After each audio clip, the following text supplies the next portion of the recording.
I first met Dan probably in the mid-90s at a group called the Digital Commerce Society of Boston, when the internet was just started to be used by business, and a group of people in the Boston area were coming together to try to figure out, how can we do business on the internet? What are the risks of doing this? And at the time, I was part of a group called The Loft, and I was way down in the weeds with my disassembler, looking at packets on the network, things like that, and went to the Digital Commerce Society of Boston and met guys like Dan who would get up there and he gave a talk, actually I think it's about 10 years ago this year, called Risk Management. It's Where the Money Is. Is that the right title? So Dan was way up in the stratosphere, thinking about the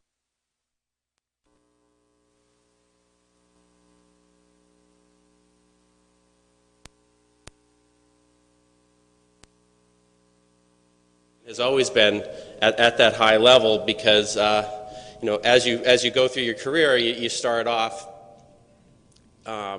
knowing something in detail. Dan's background is biostatistics. He has his PhD there from Harvard University, and I think that's back when he was in the weeds. He was doing statistics on health incidents, and over time, I think that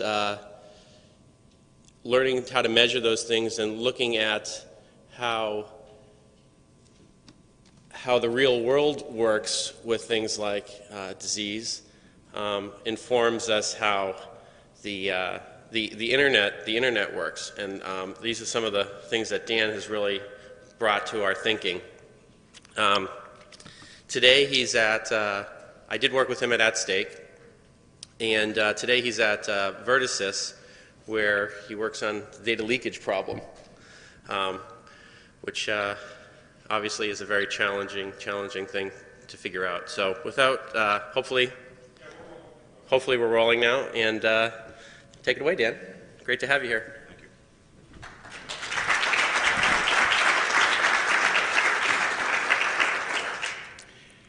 you. I'll actually digress and respond to something he said. Everybody my age in this field came from something else. It was one of the great beauties of this. Not to say that being replaced by people who are trained for it isn't a good thing. It is.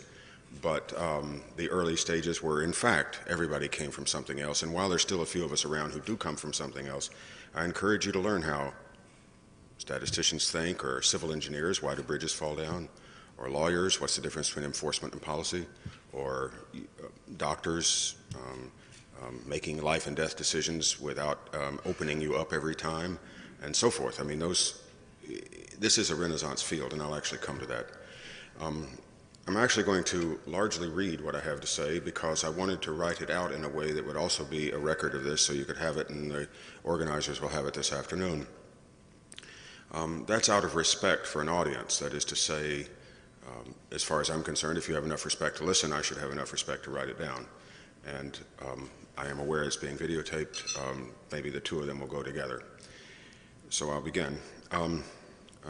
If you were to come in my office, you would see on the wall 4 rules. Work like hell, share all you know, abide by your handshake, and have fun. And I think today's invitation encompasses all 4 of those, and for that reason I thank you for it. My topic for today is the future. In a sense, the future is once and always a topic for any security talk, unless one likes to sit around one-upping each other with war stories. Let me begin with some biases. The first is that security is a means and not an end. Therefore, a talk about the future must necessarily be about affecting the future, which is why security is about risk management, and risk management is about changing the future, not explaining the past. Yes, I'm acutely aware that the farther back you look, the further forward you can see. But that is both different and precisely what I'm now going to try to do.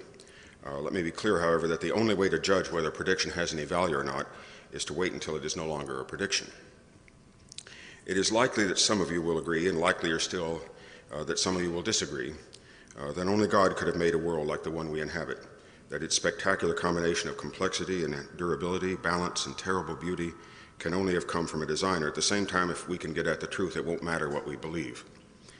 Let us put aside for a moment how it is we got here. As I said before, risk managers do not care to explain the past, only to affect the future. Yet by looking back, perhaps we can see ahead. Let us try to split that hair. To look back so that we can see ahead, but without having to settle amongst ourselves the questions of causality. Paleobiologists see evolution as, quote, punctuated equilibria, unquote, which is to say long periods of stability interrupted by short periods of rapid change. Evolution, as they describe it, is not some steady upslope at 8% grade, but rather the unexpected when least expected, and a flurry of change that will eventually damp itself out enough to be called progress, as if anything that brought us to where we are must have been progress, since this is the best world we have yet made.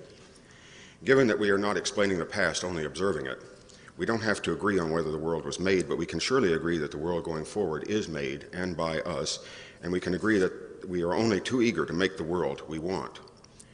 In other words, we had better hope that we are intelligent designers ourselves. Put differently, sentient intervention in evolution's progress is just more evolution, but at a faster clock rate. Changes that depend on the favorable alignment of random perturbations takes geologic time. Changes that are designed may have just as many unforeseen consequences, but the equilibria they punctuate are of much shorter duration, often a duration short enough that there's little real stability between episodes of punctuating change.